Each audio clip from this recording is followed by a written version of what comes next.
Developing tonight, Georgia is getting ready for the expected increase of migrants entering the U.S. along the southern border. Migrants who may then make their way here. That's because on Thursday, the temporary restrictions on immigration put in place by the federal government under Title 42 during the pandemic will be lifted. But that doesn't mean everyone who enters the U.S. starting Thursday will be able to stay in the U.S. John Schierick explains.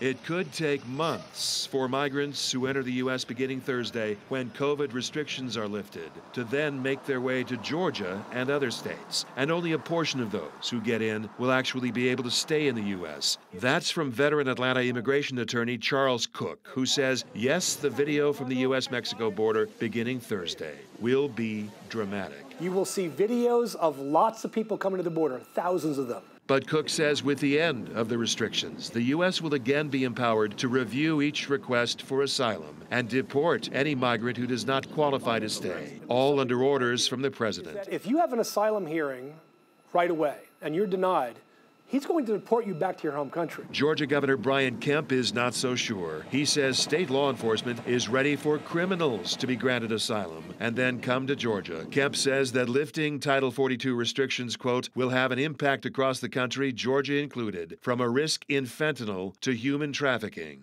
And Georgia Attorney General Chris Carr has gone to court to try to stop the president from lifting the immigration restrictions. But Cook says the proportion of criminals who manage to get through would be no greater than it is in the U.S. population as a whole. The vast majority, he says, will seek work permits, and that could take 6 months. But he says the sooner they can get to Georgia and go to work, the better. We have a massive employment crisis in Georgia, and that we don't have enough bodies to do all the jobs that we're creating. So it's not necessarily a bad thing, but at the same time, Congress needs to step in and fix this issue. Cook expects that once the U.S. does begin denying asylum again and deporting migrants, then the initial influx of asylum seekers may decrease rapidly within a few weeks. In Atlanta, John Schierick, 11 Alive News.